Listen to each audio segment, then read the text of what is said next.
Very good. Thank you. I'll be speaking about the notion of multiculturalism because I think one of the crucial problems in the whole area of culture, integration, minorities, things like that, is that there's a considerable confusion as to what the notion of multiculturalism refers to. And this is why I published this book together with a co-author, Jens Martin Eriksen. It came out recently. I can just pass it around so you can see it.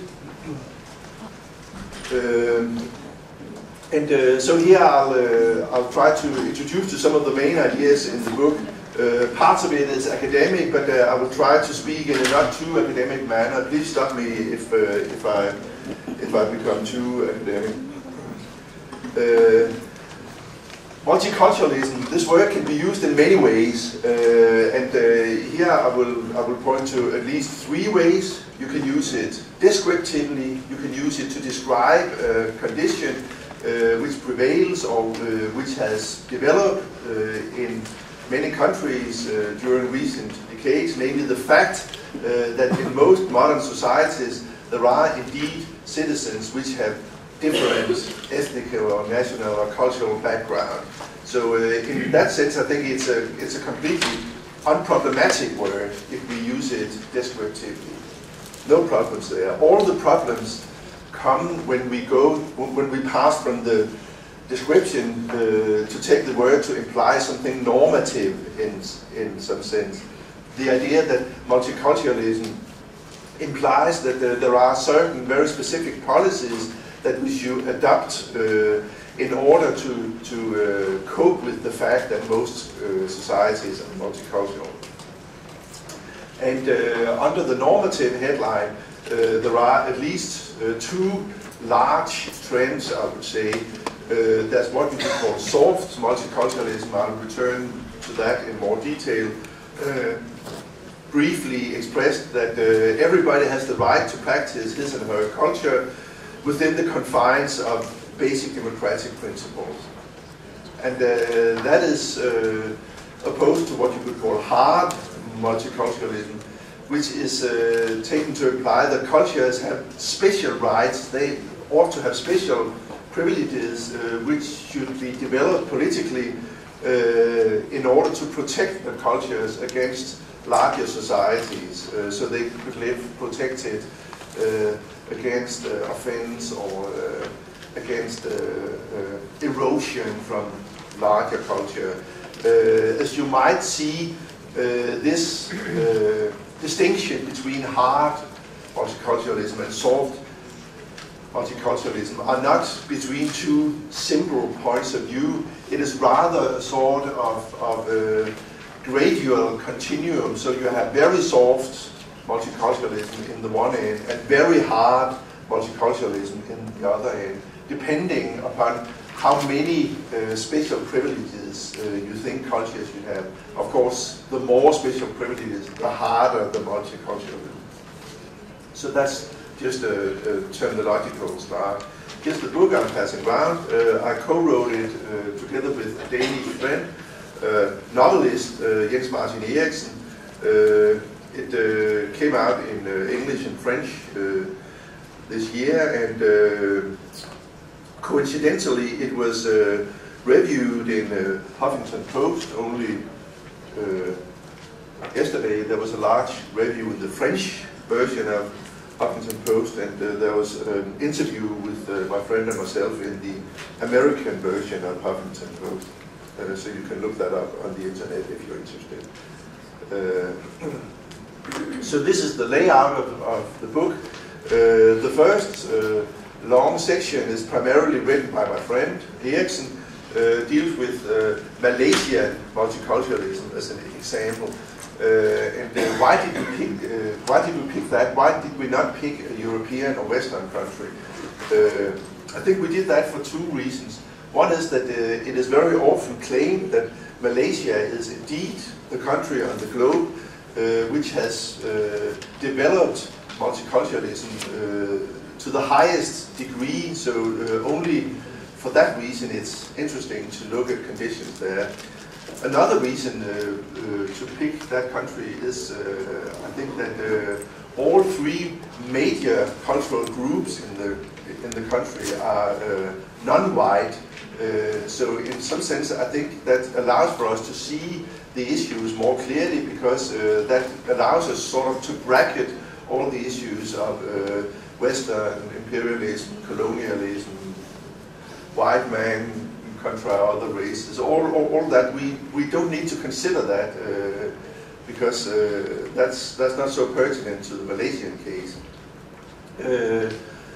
I'm not going to speak much about that case. That's the specialty of my co-author, but I can give you an overall sketch of the issue there, which is that there's a small majority in the country of so-called Malays. They are Muslims. They consider themselves the original inhabitants of the country, though that's not quite true. There are small tribal groups in the woods which are even more original there than the Malays. Then there are two large minorities. There's a rather large minority of Chinese, and there's not so large, but still more than 10% or something like that, of Indians. And the Indians and the Chinese have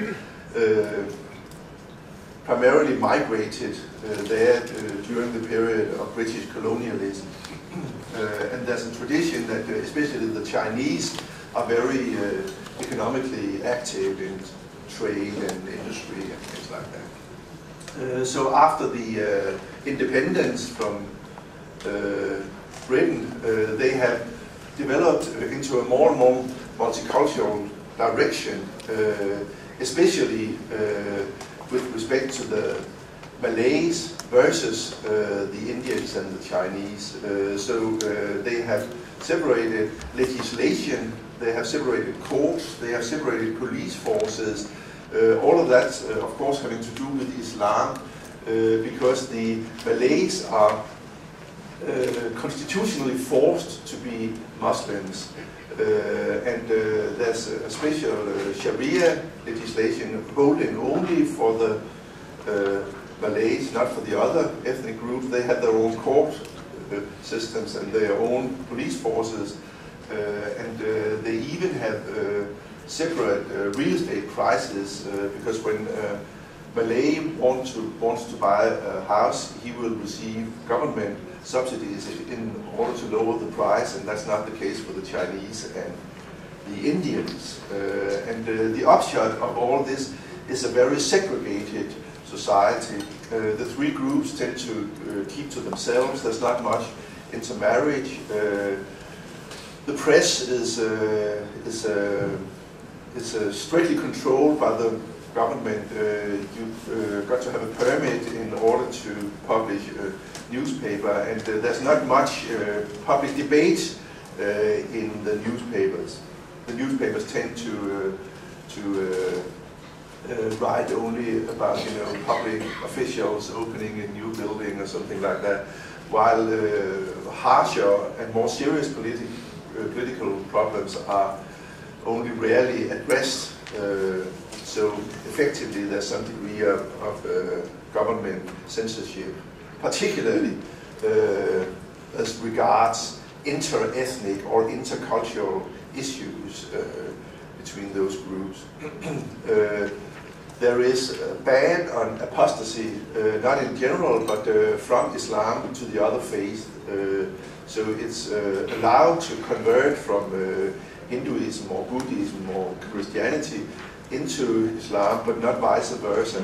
A couple of years ago there was an important case. A Muslim woman going under the name of Lina Joy converted from Islam to Christianity, but she was not allowed to do that by the Sharia court system, so she filed a complaint in the civil court system, and the civil court system kept passing back the issue to the Sharia court system. So she went all the way to the Supreme Court, which decided that her case should be judged in the final terms by the Sharia court system. And so she was not allowed to convert, which is serious because it's a criminal offense to convert from Islam to another faith.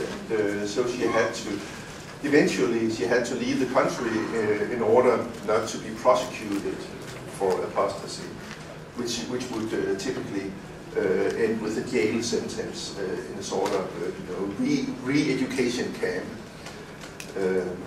So that's just a couple of issues about the Malaysian thing, but much more about that case is in the book. Then there's a section which I wrote, which deals with culturalism. What is culturalism in general? Where does it come from? What is the structure? I'll return more to that. Then we have a specific case. As a Dane, you might guess I has been much preoccupied with the Danish so-called cartoon crisis, and as we speak, sort of a second version of that cartoon crisis is developing worldwide, as you know, with this American film clip on the internet and all the protests in the Muslim countries and things like that. So we have a chapter on the religious pressure against free speech, and then we have a chapter with a series of small political analysis of important prevailing concepts like tolerance, respect, defamation, Islamophobia, apostasy, and much more. Finally, there's an appendix in the book, which I did not include here, but I think which should also be mentioned. We have an appendix covering in detail this religious pressure against free speech from the clash between Salman Rushdie and Ayatollah Khomeini more than 20 years ago now, and to this day. And every week some new development takes place. You know, an art exhibition is closed, or an academic is prevented from speaking, or a publisher is assassinated, or things like that. These things goes on all the time, so that's documented in the appendix of the book. What is culturalism? A very crude ancestral tree of culturalism might be painted in this way. One of the important roots of culturalism is the German philosopher Herder, working here in the Baltic area. And as some of you probably know, it was he who conceived the romantic conception of nation.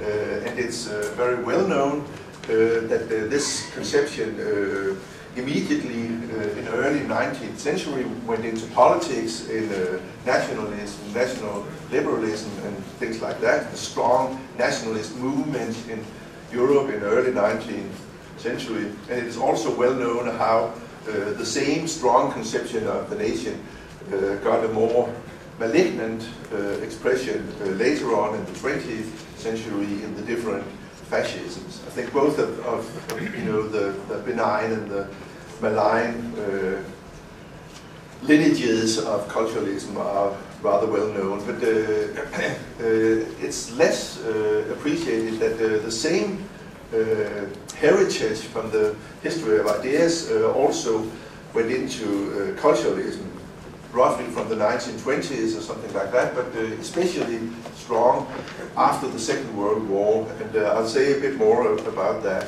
As I said, it came out of early American anthropology, which was to a large degree founded by one strong person, the German-American Jew Franz Boas, came there, much inspired by Herder, also by Wundt and Dilthey and others, German idealism and post-idealism.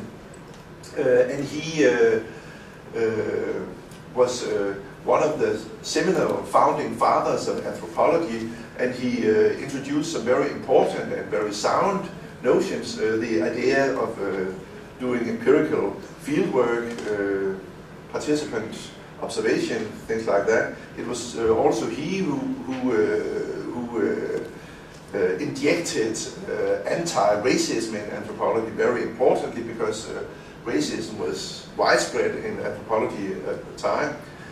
So he really did some very good things to anthropology, but he also did a more problematic thing, namely to develop cultural relativism. He did not write deeply upon the very notion of culture. That was sort of left to his disciples. Some of the most famous disciples of him in the interwar period was, of course, Margaret Mead, Ruth Benedict, Melville Herskovich, and others. And a special point here is Ruth Benedict's 1934 book, Patterns of Culture. I think it, in the large perspective, it counts as one of the really influential books of the 20th century. It's well written, easily accessible. It was used as a textbook in anthropology from the start, and to some degree still is. It has been in print ever since. It has been translated into most languages, and it also, because of its easy accessibility, it sort of broke the confines of academia and became a book also widely read by the general public. This book is an important place to look if you want to know what culturalism is. Of course, I cannot go through the whole book here. That's not my intention, but I will just give you an idea of what is the conception of culture that he gives in that book. Her idea now is that the variability of culture is infinite, and the differences, which may be enormous between cultures, are insurmountable. On the other hand, if you look inside cultures, cultures are taken to be completely integrated wholes. You cannot take out a cultural trait or cultural feature out of the cultural context and look at it in isolation. You must always know the whole of a culture before you can know any single detail. So that implies, as you can see, that you can only know a culture by growing up in it. So taken together, these two actions, infinite variability and the internal homogeneity, if you pool them together, these two axioms imply that the cultures form closed organic wholes, completely different between each other on the outside and completely homogeneous on the inside. That's outside too. That's an error in the slide there. Different on the outside, homogeneous on the inside. And as a result, I would critically say, this notion of culture becomes as determinist as the race concept that it was intended to replace. Problems in these axioms, of course, are that they tend, if you adopt this notion of culture, then it tends to make you blind to similarities between cultures. Maybe many similarities between cultures. I mean, after all, we're all human beings. We have roughly the same DNA. We have, to a large degree, the same biological needs. There may also be other similarities which are not cultural, maybe economical, sociological, structural things that may be similar across culture. These axioms may also make you blind to inner tensions or conflicts in cultures, because they claim the homogeneity of cultures. So if you take that as your point of departure, you may not discover that typically cultures are ripe with inner conflicts, and that is why if you do not recognize that, you may be led to support the most conservative currents in a culture, those who try to impose homogeneity and authenticity and try to discipline non-conformists. Of course, there will be non-conformists in every culture, and you might not see that if you adopt this idea of homogeneity. Another problem is the wide extrapolation of culture. In the book, Ruth Benedict had 3 case studies which were all about territorially well-defined so-called primitive cultures, and that did not prevent her from extrapolating the notion of culture also to what she called Western culture. But here I think this extrapolation is a very important step which is problematic. because the definitions of culture pertaining to these small, territorially, linguistically well-defined groups, why should it pertain to culture in this larger sense, like Western culture, or you can say the same thing, I think, about Muslim culture or Chinese culture, which are not cultures in the same sense as these small anthropological groups, because notions such as these, Western, Muslim, Chinese, maybe other culture, they are referring to enormously large clusters of societies which have a large amount of persons over a long time scale, and with many, many internal differences, tensions, and even struggles. So the same thing that might hold for a very small culture on a small territory does not necessarily hold for a large society, or we might call it a civilization like the Western or Muslim or Chinese or other, maybe the Indian or the Bantu or things like that would count to the same category. They are not the same thing as these small territorial cultures. Already in the 50s, there were some very good critics who saw this, and they claimed, this is a philosopher named Schmidt, who saw that in culturalism, as it appears in Benjamin's book, there are in fact three rather contradictory ideas. One is the culturalist fact, a bit like my notion of the descriptive version of multiculturalism. The culturalist fact that different systems of value and thought coexist.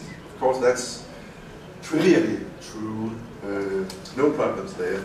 But then there's the culturalist hypothesis, namely that no cross-cultural norms exist which may be used to judge between the value systems of the different cultures. I tend to think that that hypothesis is basically and simply wrong, and you can see it very easily from the fact that these days international policymakers unproblematically refer to a wide array of different comparison scales. I mean, you can compare societies as to their GNP, you can compare them as to their level of education, you can compare them as to the level of health, you can compare them as to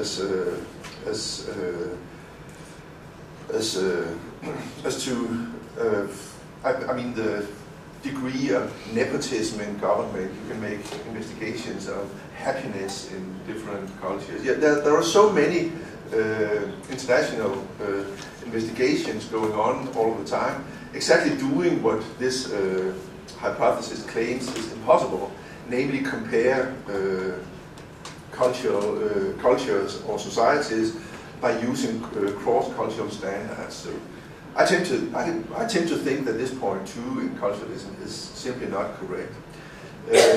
Then there's what could be called the culturalist norm, namely the idea that all cultures have the right to tolerance, or in some cases even the right to respect. And as you might see, in some sense it is a strange combination, because 2 and 3, point 2 and point 3 here, to a large degree are in contradiction. Because point 2 claimed that no cross-cultural norm was possible, and point 3 comes up with the cross-cultural norm. So even within culturalism itself, there's a strange tension here. How could it be that 3 is possible if 2 is correct? Of course, you could say that point 3 may be adopted exactly for the reason that point 2, if we take point 2 in isolation, it would rather give us the picture of an eternal strife or struggle or even war between cultures, because nothing else than strife can settle the differences between cultures. And then you add number 3 in order to avoid such wars. But still there's a contradiction between 2 and 3 here. So even measured on its own terms, culturalism seems to entail contradictions. As to culturalism and politics, I think there was a very important case to learn things from taking place in 1947, when the recently established United Nations made its famous committee headed by Eleanor Roosevelt to work upon the UN Declaration of Human Rights, which, as you know, was adopted the year after, in 1948. In 1947, when the committee was only working on the declaration, the American Association of Anthropologists filed a complaint against the work on such a declaration. It was penned by another Boasian anthropologist, Melville Herskovits, on behalf of the whole of the AAA, that complaint said that universal individual human rights are simply impossible because of the fact that the destiny of the individual is inextricably bound, as he said, to the destiny of his culture. The individual cannot be free in any general sense. He can only be free in the sense of the word determined by his culture. And notions of freedom may vary infinitely over cultures. He also claimed the basic idea of enculturation, that the individual during growing up is thoroughly determined by his culture, and once he has acquired that culture, there's sort of no way back, and you can never really understand another culture once you are imbibed with your own. And this, in a more general perspective, this gave rise to a basic tension in the United Nations, which is still there to this day. Of course, Eleanor Roosevelt and her co-workers did not bow to the anthropologists. They made their famous Declaration of Human Rights based on universal Enlightenment principles in 1948. But at almost the same time, during the founding of UNESCO in the early 50s, anthropological culturalism came in there via the famous speeches of Claude Lévi-Strauss. So it seems like from the beginning there's been this tension between universal human rights on the one hand and culturalist rights on the other hand in the UN system. Now I'm told I only have 5 minutes, so I should probably give a few slides here. There's both the right-wing and the left-wing culturalism, I would say. Right-wing culturalism is the idea that human beings are determined by the culture, and these cultures should be kept territorially separate. You know, that's nationalism for you. Left-wing culturalism also claims, exactly like the right-wing version does, that human beings are determined by the cultures, but they should be preserved and protected within the same territory. So you can see left-wing culturalism to a large extent is the same thing as hard multiculturalism. So right-wing culturalism and left-wing culturalism, even if the two of them very often clash these years, you know, the clashes between national culture and nationalist conservatism on the one hand, multiculturalism on the left on the other hand. We hear about those clashes all of the time, but I would say that they are siblings clashes. They are clashes between very closely related modes of thinking about human beings, and I would add that both of them differs from the third point of view, which I take to be mine, namely modern, plural, tolerant, democratic societies. Let's see. This implies that there's an important struggle of words going on for the time being. When people talk about freedom of religion, you're not so certain what they address anymore, because the semantics, as you could say, of that expression differs from whether you adopt a culturalist or a non-culturalist viewpoint. Of course, the classic Enlightenment idea, going back, of course, to the Declaration of Human Rights in the French Revolution, 1789, is that freedom of religion is the freedom of the individual to believe what he or she may wish, or to not believe if he or she may wish that. But if you adopt the culturalist point of view, then very easily freedom of religion comes to mean something almost contradictorily to the Enlightenment notion, namely the freedom of organized religions to perform coercion upon their own subjects. So that's almost opposite ways of using the same term. And I think a bit of the same thing has happened to the notion of tolerance. Tolerance, of course, is an enlightenment. Maybe it is the enlightenment value per se, coming out of Spinoza and Locke and Voltaire and so on. This beautiful tradition of enlightenment. The idea that you must accept that there are other points of view out there, and they also have the right to be expressed. So you've got to tolerate them. That's enlightenment toleration. But in recent years, there's been a tendency, informed by culturalism, to have another interpretation of what tolerance is. Namely that you should keep silent with your own points of view so that you will not offend anybody out there. So you should not really say what you mean. You should sort of dampen down your own opinions in order not to offend somebody out there. And I hope you can see that that's also very different from the Enlightenment notion of tolerance. So that's a way where you can see that culturalism sort of seeps into our way of speaking and giving rise to an important struggle of words in our time. So I would basically say that what we need is a sort of deflated notion of culture, but we do not accept the idea that culture determines the individual through and through. Individuals have the liberty to step back and take a critical look at their cultural background.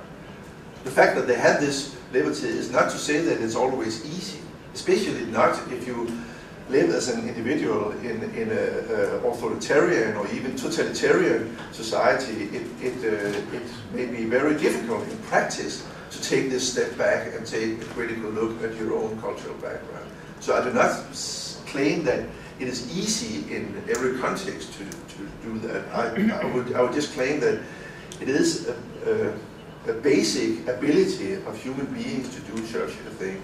And I would recommend the idea that culture is only one aspect of the life of human beings. Other such aspects comprise languages, economics, politics, sociology, biology, maybe even more things.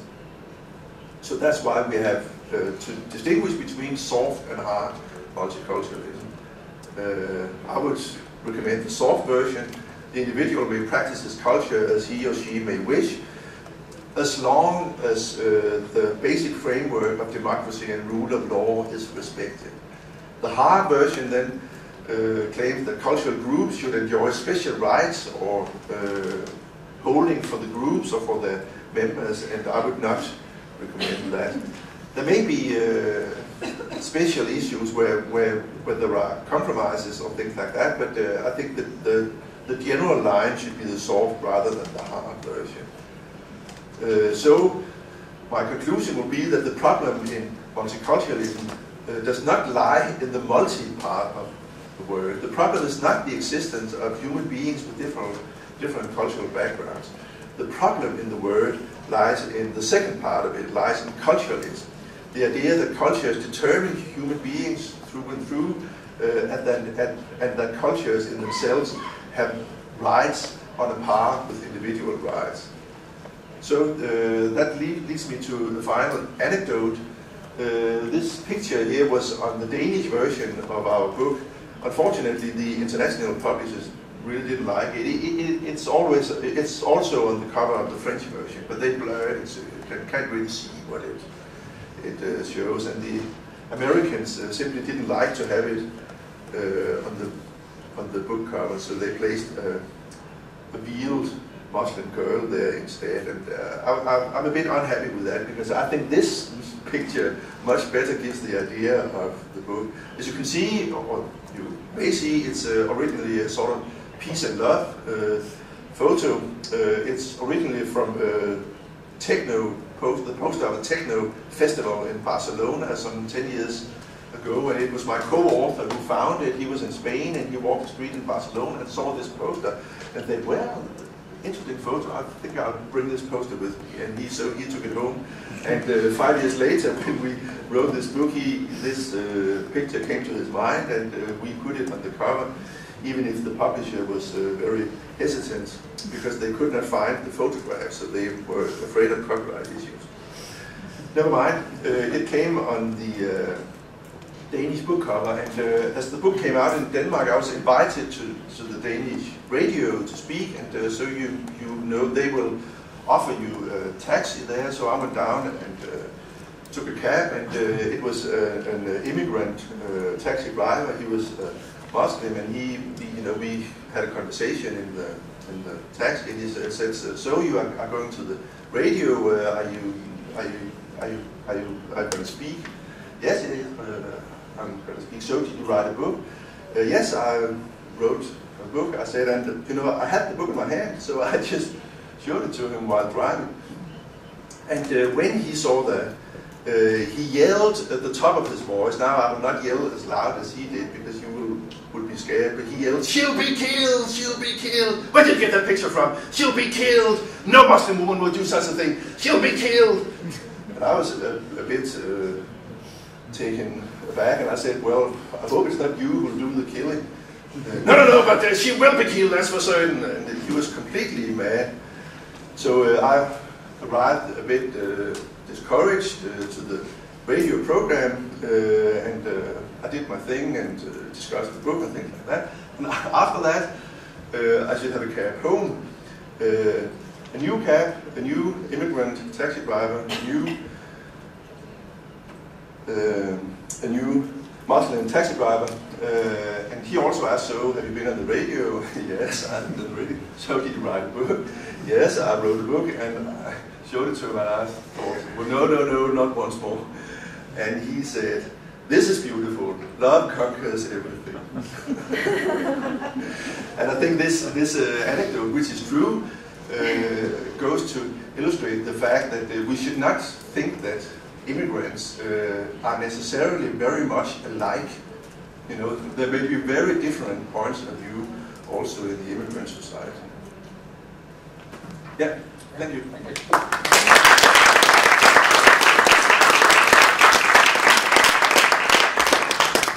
So now we have, we'll take a few minutes for questions and comments, please. Yeah. I would like to know how you would define interculturalism. You've been talking a lot about multiculturalism. Now, did you write anything about interculturalism in your book? No, we don't. The notion is pretty recent, so we don't address it in the book. But I don't know how to define it, but I think I can address it. I think the important thing is that the relation between cultures should be taking place between individuals rather than between, like organized representatives of one culture addressing the organized representatives of the other culture. That idea doesn't appeal to me because that seems to me to sort of be part of the idea of isolated parallel societies, which I think we should rather try to avoid. I don't know if that addresses the issue. But, yeah, thanks. More questions, comments? Please.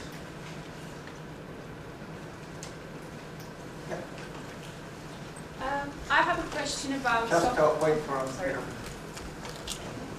Hi, I'm Anna Masayama from the University of Tartu, and I have a question about soft multiculturalism, because it's often assimilated with assimilation, or associated with assimilation, that it's kind of the same thing, playing by the rules of the majority. So, thank you. That's a very good question. I do not think they are the same thing. I do not think that the soft multiculturalism, in the sense that we use it in the book, is tantamount to complete assimilation.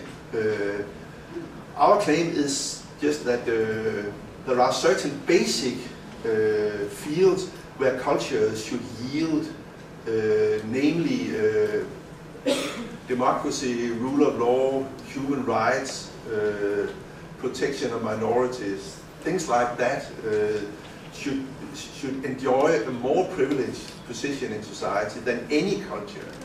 If you accept these basic principles, then I think you are free to cultivate your culture as you may wish.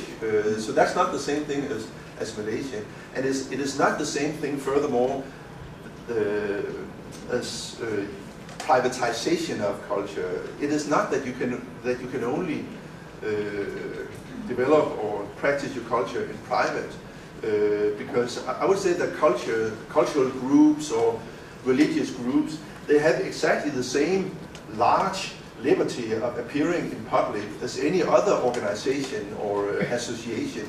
You know, they may make newspapers, they may publish books, they may make public demonstrations, they may have public temples, things like that. They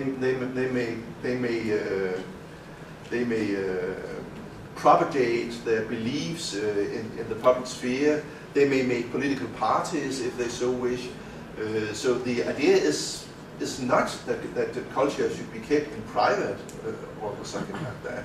It is just that the cultures should not enjoy special rights on top of other groups. So I would not say that our notion of soft multiculturalism is the same as assimilation. Thanks. Yeah, please. I have a question that... A microphone, please. Yeah. Netflix. When we discussed your presentation, then I also asked the question, what do you think about the system of cultural rights of national minorities which is existing in Europe nowadays? I refer to national minorities or traditional minorities living in Europe and who are protected by the Council of Europe Framework Convention. So does it imply that also it's time to revise this kind of set of rights which are targeted at the traditional national minorities like Sorbs in Germany or Germans in Denmark and so on? Thank you. I must admit to begin with that that's not an issue we have focused so much upon in the book. You know, the issue we have been focusing upon here is minorities in the sense of immigrant groups rather than in the sense of traditional minorities, which are as a tendency basically territorially defined. But so I'm not sure I can give you a very precise answer to that. But maybe this covenant is in the need of revision. I'm not quite sure about that, but you know, of course, they are generally given the rights to preserve their language and have own school systems and things like that. And I'm not sure we should give up that, but I think we should recognize in any case that it is a democratic virtue. That most citizens in a democratic state are able to speak the same language.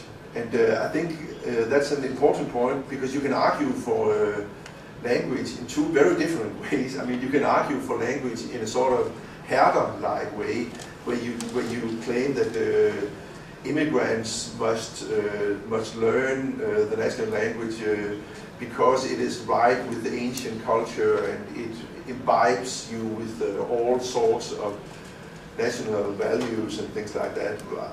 I do not accept that argument, but I think you can argue for language in quite another way, namely the fact that if you accept deliberative democracy, you know, where informed elections are held on the basis of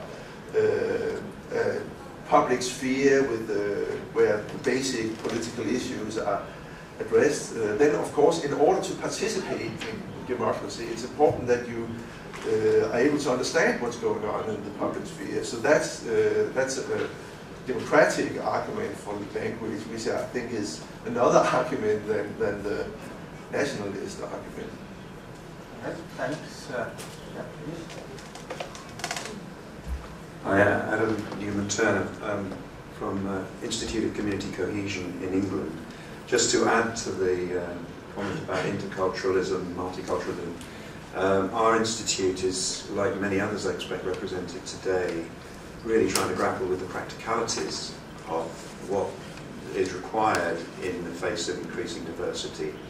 And just to add to the debate, if anybody's interested, my colleague Ted Candle is just publishing a book called Interculturalism, which in fact doesn't assume a culturalist position, but is more an exploration of what the pragmatic responses have to be to both increasing diversity. The facts on the ground are there that cultures are continuing to knock up against each other, and indeed the increasing power of some of the extreme right-wing responses to that situation. So I'll leave those around if anybody wants to pick one up, and we'd be very interested in engaging in the debate with any other institutions that are picking up that theme. Very good. Thank you. But I think the British case seems to be particularly interesting.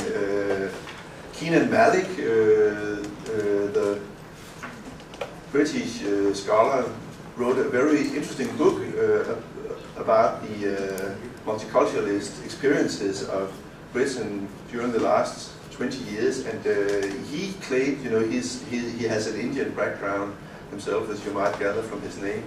His argument is that the Blair government made some serious mistakes as to multiculturalism. They donated large sums of money to local cultural groups, and how did they pick the leaders of those local cultural groups? By finding clerics, like, you know, priests or imams or things like that. So the argument of Kenan Malik is that this was basically an error that led to split, to the growth of parallel societies, rather than the integration of British immigrants. So I think that's a very good book on the British problems, especially, and you know, he comes out of a traditional left-wing background, so he sort of thinks that British multiculturalism split the left and in competing groups, fostering parallel societies, rather than having the immigrants from different backgrounds unite in order to fight for their common cause, as it were. More questions or comments? Just Sandusman in the Yerma County. I think that he will show this picture to our chief rabbi, Shmuel Koch.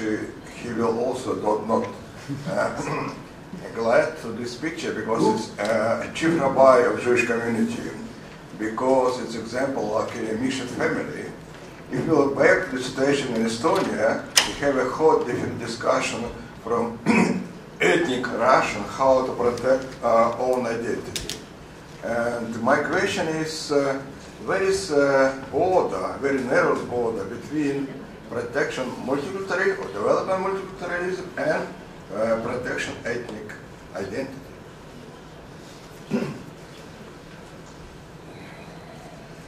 Yeah, I think that the protection of ethnic identity is, of course, something which is embraced by currents in most ethnic groups, but I emphasize currents only because I don't think it is strived for by ethnic groups as a whole, and this is when what you could call non-conformists in ethnic groups come into the picture. I mean, it's very important that we should not bow to the most conservative forces within ethnic communities striving for ethnic purity or things like that. Of course, they have their complete right to strive for that, but I don't think that we should make this striving a state policy. So I think this striving for purity of ethnic groups, which there are some currents in all the ethnic groups which long for. I think we should leave that to the ethnic groups. I don't think we should accept state policy to support purity of ethnic groups. And I think if you, I mean, you addressed the issue of traditional Jewish community. There I would just say that the solution of this infamous so-called Jewish problem in Europe in the 19th century very much ran along those lines, where Jews were given ordinary citizenship and fully accepted as citizens on a par with all other citizens. But this was bought to the price of giving up claims for a special ethnic identity. I mean, in the Danish case, you would not know the Danish case, but there's a very important play in Denmark from around 1870 addressing this called Within the Walls, addressing how a Jewish girl wants to marry a non-Jewish man. And of course the conclusion of that play, as you may imagine, is that you have to accept that. Yeah.